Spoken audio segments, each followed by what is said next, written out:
Hello friends, स्वागत है आप सभी का हमारे इस यूट्यूब चैनल हिंदी साहित्य में। आज इस वीडियो में हम लोग देखेंगे कहानी बोलने वाली औरत, जिसकी लेखिका जो है वो है ममता कालिया। ममता कालिया ने बहुत सारे कहानी, निबंध, नाटकों आदि की रचना की है। ये भारतीय लेखिकाओं में एक प्रमुख लेखिका हैं। इन्होंने जितनी भी कहानियाँ लिखी हैं उसमें भारतीय समाज की स्त्री के दो स्वरूपों का वर्णन किया है। एक तो है सामान्य जीवनानुभव और दूसरे है जो स्त्री के दुख है, मध्यवर्गीय स्त्री के जो दुख हैं उनका उन्होंने अपनी कहानियों में वर्णन किया है। तो आइए इसी प्रकार की आज हम एक कहानी देखते हैं, बोलने वाली औरत। ये कहानी जो है वो है दीपशिखा की। दीपशिखा है जिसे कि जिस गुणों के कारण जब वो कॉलेज में थी उसे कपिल पसंद करता है, बाद में वही प्रेमिका जब पत्नी बन जाती है तो फिर वही गुण जो है उससे वो घृणा करने लगता है। तो चलिए शुरू करते हैं बोलने वाली औरत इस कहानी को। यह झाड़ू सीधा किसने खड़ी की? बीजी ने त्योरी चढ़ाकर विकट मुद्रा में पूछा। जवाब न मिलने पर उन्होंने मीरा को धमकाया, इस तरह फिर कभी झाड़ू की तो। वे कहना चाहती थी कि मीरा को काम से निकाल देंगी, पर उन्हें पता था नौकरानी कितनी मुश्किल से मिलती है। फिर मीरा तो वैसे भी हमेशा छोड़ू छोड़ू मुद्रा में रहती थी। मैंने नहीं रखी, मीरा ने ऐंठ कर जवाब दिया। मैंने रखी थी बीजी, शिखा ने आंगन में आते हुए कहा। क्यों रखी थी? तुझे इतना नहीं मालूम कि झाड़ू खड़ी रखने में दलिद्दन आता है, कर्ज बढ़ता है, रोग जड़ पकड़ लेता है? यह तो मैंने कभी नहीं सुना। जाने कौन गांव की है तू? माँ के घर से कुछ भी तो सीख कर नहीं आई। काके का काम वैसे ही ढीला चल रहा है, तू और झाड़ू खड़ी रख, सीख है तेरी। मेरा ख्याल है झाड़ू गूसल खाने के बीचों बीच भीगती हुई, पसरी हुई छोड़ देने से दलिद्दर आ सकता है। तिलियाँ गल जाती हैं, रस्सी ढीली पड़ जाती है और गंदी भी कितनी लगती है। आज तो मैंने माफ़ कर दिया, फिर कभी झाड़ू खड़ी न मिले, समझी? इस बात में कोई तुक नहीं है बीजी, झाड़ू कैसे भी रखी जा सकती है। बीजी झुंझला गई। कैसी जाहिल और जिद्दी लड़की ले आया है काका। लाख बार कहा था इस कुदेसी से ब्याह न कर, पर नहीं, उसके सिर पर तो भूत सवार था। शिखा को हंसी आ गई। बीजी अपने को बहुत सही और समझदार मानती हैं, जबकि अक्सर उनकी बातों में कोई तर्क नहीं होता। उसे हंसते देखकर बीजी का खून खौल गया। इसे तो बिल्कुल अकल नहीं है, उन्होंने मीरा से कहा। बीजी चाय पियेंगी? शिखा ने पूछा। बीजी उसकी तरफ पीठ करके बैठी रही। शिखा की बात का जवाब देना वे जरूरी नहीं समझती। वैसे भी उनका ख्याल था कि शिखा के स्वर में खुशामद की कमी रहती है। शिखा ने चाय का गिलास उनके आगे रखा तो वे भड़क गईं। वैसे ही मेरा कब्ज के मारे बुरा हाल है, तू चाय पिला पिला कर मुझे मार डालना चाहती है। शिखा ने और बहस करना स्थगित किया और अपना चाय का गिलास लेकर कमरे में चली गई। शिखा का शौहर कपिल अपने घर वालों से इन अर्थों में भिन्न था कि आमतौर पर उसका सोचने का एक मौलिक तरीका था। शादी के ख्याल से जब उसने अपने आसपास देखा तो कॉलेज में उसे अपने से 2 साल जूनियर बीएससी में पढ़ती शिखा अच्छी लगी थी। सबसे पहली बात तो यह थी कि वह उन सब औरतों से एकदम अलग थी जो उसने परिवार और अपने परिवेश में देखी थी। शिखा का पूरा नाम दीपशिखा था, लेकिन कोई नाम पूछता तो वह महज नाम नहीं बताती। मेरे माता पिता ने मेरा नाम गलत रखा है, मैं दीपशिखा नहीं अग्निशिखा हूँ, वह कहती। अग्निशिखा की तरह ही वह हमेशा प्रज्वलित रहती, कभी किसी बात पर, कभी किसी सवाल पर। तब उसकी तेजी देखने लायक होती। उसका वक्तृता से प्रभावित होकर कपिल ने सोचा वह शिखा को पाकर रहेगा। पढ़ाई के साथ साथ वह पिता के व्यवसाय में भी लगा था, इसलिए शादी से पहले नौकरी ढूंढने की उसे कोई ज़रूरत नहीं थी। बिना किसी आडंबर, दहेज या नखरे के एक सादे समारोह में वे विवाह सूत्र में बंध गए। शिखा उसकी आत्मनिर्भरता, खूबसूरती और स्वतंत्र सोच से प्रभावित हुई। तब उसे यह नहीं पता था कि प्रेम और विवाह 2 अलग अलग संसार हैं। एक में भावना और दूसरे में व्यवहार की ज़रूरत होती है। दुनिया भर में विवाहित औरतों का केवल एक स्वरूप होता है, उन्हें सहमति प्रधान जीवन जीना होता है। अपने घर की कारा में वे कैद रहती हैं। हर एक की दिनचर्या में अपनी अपनी तरह की समरसता रहती है। हर एक के चेहरे पर अपनी अपनी तरह की ऊब। हर घर का एक ढर्रा है जिसमें आपको फिट होना ही होना है। कुछ औरतें इस ऊब पर श्रृंगार का मुलम्मा चढ़ा लेती हैं, पर उनके श्रृंगार में एक रास्ता होती है। शिखा अंदाज़ा लगाती सामने वाले घर की नीता ने आज कौन सी साड़ी पहनी होगी और प्रायः उसका अंदाज ठीक निकलता। यही हाल लिपस्टिक के रंग और बालों के स्टाइल का था। दुख की बात यही थी कि अधिकांश औरतों को इस ऊब और कैद की कोई चेतना नहीं थी। वे रोज़ सुबह 9:30 बजे सासों, नौकरों, नौकरानियों, बच्चों, माली और कुत्तों के घरों में छोड़ दी जाती अपना दिन तमाम करने के लिए। वही लंच पर पति का इंतज़ार, टीवी पर बेमतलब कार्यक्रमों का देखना और घर भर के नाश्ता खाना, नखरों की नोक पलक संवारना, चिकनी महिला पत्रिकाओं के पन्ने पलटना, दोपहर को सोना, सजे हुए घर को कुछ और सजाना, सास की जी हुजूरी करना और अंत में रात को एक जड़ नींद में लुढ़क जाना। कपिल के घर आते ही बीजी ने उसके सामने शिकायत दर्ज की।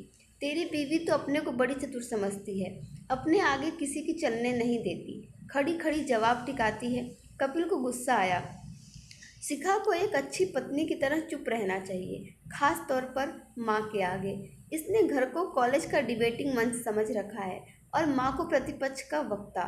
उसने कहा, मैं उसे समझा दूंगा, आगे से बहस नहीं करेगी। उल्टी खोपड़ी की है बिल्कुल, वह समझ ही नहीं सकती। माँ ने मुँह बिचकाया। रात उसने कमरे में शिखा से कहा, तुम माँ से क्यों उलझती रहती हो दिन भर? इस बात का विलोम भी उतना ही सच है। हम विलोम अनुलोम में बात नहीं कर रहे हैं, एक संबंध है जिसकी इज्जत तुम्हें करनी होगी। गलत बातों की भी? माँ की कोई बात गलत नहीं होती, कोई भी इंसान परफेक्ट नहीं हो सकता। कपिल तैस में आ गया। तुमने माँ को इनपरफेक्ट कहा? तुम्हें शर्म आनी चाहिए, तुम हमेशा ज़्यादा बोल जाती हो और गलत भी। तुम मेरी आवाज़ बंद करना चाहते हो। मैं एक शांत और सुरुचिपूर्ण जीवन जीना चाहता हूँ। शिखा अंदर तक जल गई इस उत्तर से, क्योंकि यह उत्तर 1000 नए प्रश्नों को जन्म दे रहा था। उसने प्रश्नों को होठों के क्लिप से दबाया और सोचा, अब वह बिल्कुल नहीं बोलेगी, यहाँ तक कि ये सब उसकी आवाज़ को तरस जाएंगे। लेकिन यह निश्चय उससे निभ न पाता। बहुत जल्द कोई न कोई ऐसा प्रसंग उपस्थित हो जाता कि वह ज्वालामुखी की तरह फट पड़ती और एक बार फिर बदजुबान कहलाई जाती। तब शिखा बेहद तनाव में आ जाती। उसे लगता घर में जैसे टॉयलेट होता है, ऐसे एक टॉयलेट भी होना चाहिए, जहाँ खड़े होकर वह अपना गुबार निकाल ले, जंजीर खींचकर बातें बहा दे और एक सभ्य शांत मुद्रा में बाहर आ जाए। उससे यह भी बड़ा अजीब लगता कि वह लगातार ऐसे लोगों से मुखातिब है जिन्हें उसके इस भारी भरकम शब्दकोश की ज़रूरत ही नहीं है। घर तो सुचारू रूप से चलाने के लिए सिर्फ 2 शब्दों की दरकार थी, जी और हाँ जी। कल छोले बनेंगे, जी छोले बनेंगे। पजामों के नाड़े बदले जाने चाहिए। उसने अपने जैसे कई स्त्रियों से बात करके देखा, सब में अपने घर बार के लिए बेहद संतोष और गर्व था। हमारे तो ये ऐसे हैं, हमारे तो ये वैसे हैं, जैसा कोई हो ही नहीं सकता। हमारे बच्चे तो बिल्कुल लवकुश की जोड़ी हैं। हमारा बेटा तो पढ़ने में इतना तेज है कि पूछो ही मत। शिखा को लगता उसी में शायद कोई कमी है, जो वह इस संतोष में लबालब भरकर मेरा परिवार महान राग नहीं आलाप सकती। रातों में बिस्तर में पड़े पड़े वह देर तक सोती नहीं, सोचती रहती उसकी नियति क्या है। न जाने कब कैसे वह एक फुल टाइम गृहिणी बनती गई, जबकि उसने ज़िंदगी की एक बिल्कुल अलग तस्वीर देखी थी। कितना अजीब होता है कि 2 लोग बिल्कुल अनोखे अकेले अंदाज में इसलिए नज़दीक आएँ कि वे एक दूसरे की मौलिकता की कद्र करते हों, और महज इसलिए टकराएं क्योंकि अब उन्हें मौलिकता बर्दाश्त नहीं। दरअसल वे दोनों अपने अपने खलनायक के हाथों मार खा रहे थे। यह खलनायक था रूटीन, जो जीवन की खूबसूरती को दीमक की तरह चाट रहा था। कपिल चाहता था कि शिखा एक अनुकूल पत्नी की तरह रूटीन का बड़ा हिस्सा अपने ऊपर ओढ़ ले और उसे अपने मौलिक सोच विचार के लिए स्वतंत्र छोड़ दे। शिखा की भी यही उम्मीद थी। उसकी ज़िंदगी का रूटीन ढर्रा उनसे कहीं ज़्यादा शक्तिशाली था। अल सुबेरे वह कॉल बेल की पहली कर्कश ध्वनि के साथ जग जाता और रात 12 के टन टन घंटे के साथ सोता। बीजी घर में इसी रूटीन की चौकीदार तैनात थी। घर की दिनचर्या में जरा सी भी देर सवेर उन्हें बर्दाश्त नहीं थी। शिखा जैसे तैसे रोज़ के काम निपटाती और जब समस्त घर सो जाता, हाथ मुँह धो कपड़े बदल एक बार फिर अपना दिन शुरू करने की कोशिश करती। उसे सोने में काफ़ी देर हो जाती और अगली सुबह उठने में भी। उसके सभी आगामी काम थोड़े पिछड़ जाते। बीजी का हिदायतनामा शुरू हो जाता, यह आधी आधी रात तक बत्ती जलाकर क्या करती रहती है तू, ऐसे कहीं घर चलता है? ससुर 1940 में सीखा हुआ मुहावरा टिका देते, early to bed early to rise वगैरह वगैरह। हिदायतें सही होती पर शिखा को बुरी लगती। वह बेमन से झाड़ू झाड़न पोछे का रोजनामचा हाथ में उठा लेती, जबकि उसका दिमाग किताब कागज़ और कलम की मांग करता रहता। कभी कभी छुट्टी के दिन कपिल घर के कामों में उसकी मदद करता। बीजी उसे टोक देती, ये औरतों वाले काम करता तो अच्छा लगता है, तू तो बिल्कुल जोरू का गुलाम हो गया है। घर में एक सहज और सघन संबंध को लगातार ठोक पीट कर यांत्रिक बनाया जा रहा था। एकांत में जो भी तन्मयता पति पत्नी के बीच जन्म लेती, दिन के उजाले में उसकी गर्दन मरोड़ दी जाती। बीजी को संतोष था कि परिवार का संचालन बढ़िया कर रही है। वे बेटे से कहती, तू फिक्र मत कर, थोड़े दिनों में मैं इसे एन पटरी पर ले आऊँगी। पटरी पर शिखा तब भी नहीं आई जब 2 बच्चों की माँ हो गई। बस इतना भर हुआ कि उसने अपने सभी सवालों का रुख अन्य लोगों से हटाकर कपिल और बच्चों की तरफ कर लिया। बच्चे अभी कई सवालों का जवाब देने लायक समझदार नहीं हुए थे, बल्कि लाड प्यार दोनों के अंदर एक तर्कातीत तुनक मिजाजी आ बैठी थी। स्कूल से आकर वे दिन भर वीडियो देखते, गाने सुनते, आपस में मारपीट करते और जैसे तैसे अपना होमवर्क पार लगाकर सो जाते। कपिल अपने व्यवसाय से बचा हुआ समय अखबारों, पत्रिकाओं और दोस्तों में बिताता। अकेली शिखा घर की कारा में कैद घटनाहीन दिन बिताती रहती। वह जीवन के पिछले 10 सालों और अगले 20 सालों पर नज़र डालती और घबरा जाती। क्या उसे वापस अग्निशिखा की बजाय दीपशिखा बनकर ही रहना होगा, मध्यम और मधुर मधुर जलना होगा? वह क्या करे अगर उसके अंदर तेल की जगह लावा भरा पड़ा है?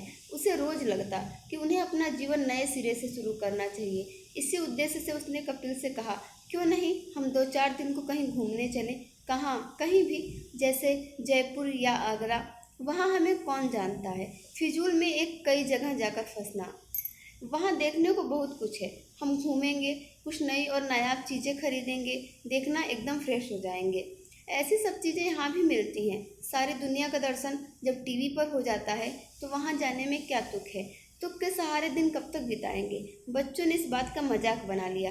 कल को तुम कहोगी अंडमान चलो घूमेंगे, इसका मतलब हम कहीं नहीं जाएंगे, यहीं पड़े पड़े एक दिन दरखत बन जाएंगे। तुम अपने दिमाग का इलाज कराओ। मुझे लगता है तुम्हारे हार्मोन बदल रहे हैं।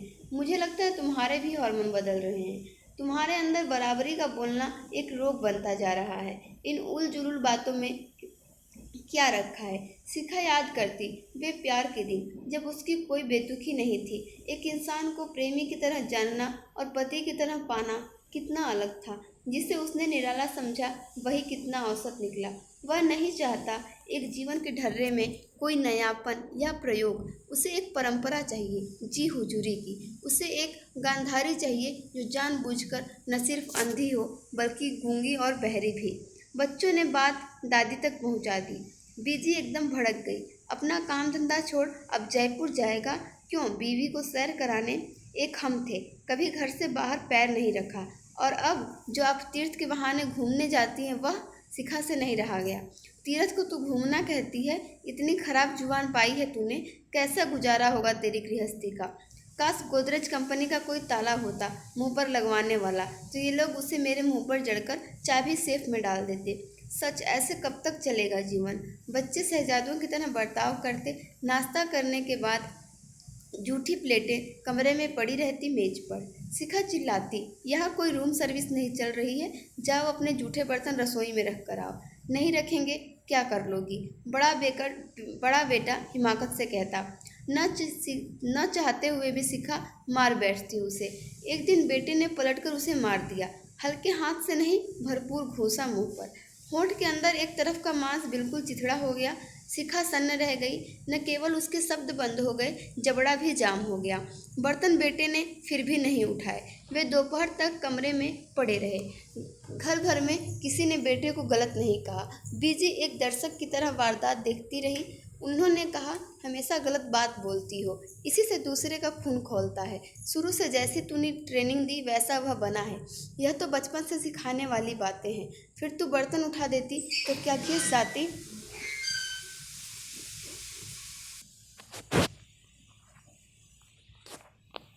उन्हीं के शब्द शिखा के मुंह से निकल गए। अगर ये रख देता तो इसका क्या घिस जाता? बदतमीज कहीं की, बड़ों से बात करने तक की अकल नहीं है, बीजी ने कहा।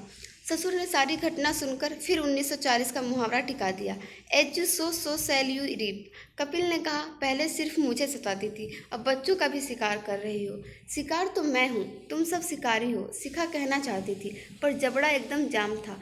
होंठ अब तक सूज गया था। शिखा ने पाया परिवार में परिवार की शर्तों पर रहते रहते न सिर्फ अपनी शक्ल खो बैठी है वरन अभिव्यक्ति भी। उसे लगा वह ठूस ले अपने मुंह में कपड़ा या सी डाले इसे लोहे के तार से। उसके शरीर से कहीं कोई आवाज़ न निकले, बस उसके हाथ पांव परिवार के काम आते रहें। न निकले इस वक्त मुंह से बोल, लेकिन शब्द उसके अंदर खलबलाते रहेंगे। घर के लोग उसके समस्त रंध्र बंद कर दें, फिर भी ये शब्द अंदर पड़े रहेंगे, खौलते और खदकते। जब मृत्यु के बाद उसकी चीरफाड़ होगी तो ये शब्द निकल भागेंगे शरीर से और जीती जागती इबारत बन जाएंगे। उसके फेफड़ों से, गले की नली से, अतड़ियों से चिपके हुए ये शब्द बाहर आकर तीखे, नुकीले, कंटीले, जहरीले, असहमत के अग्रलेख बनकर छा जाएंगे घर भर पर। अगर वह इन्हें लिख दे तो एक बहुत तेज एसिड का आविष्कार हो जाए। फिलहाल उसका मुंह सूजा हुआ है, पर मुंह बंद रखना चुप रहने की शर्त नहीं है। ये शब्द उसकी लड़ाई लड़ते रहेंगे। तो फ्रेंड्स, ये कहानी यहीं पर ख़त्म होती है। बोलने वाली औरत, जिसकी की लेखिका ममता कालिया जी हैं। ममता कालिया जी ने बहुत ही सुंदरता के साथ इसमें एक स्त्री की जो भावनाएं होती हैं उसका वर्णन किया है। आप लोगों को ये कहानी कैसी लगी हमें कमेंट कर कर बताएं। ये कहानी आप लोगों के जो प्रोग्राम है MSD 11 उसमें संकलित है। Thank you for watching this video.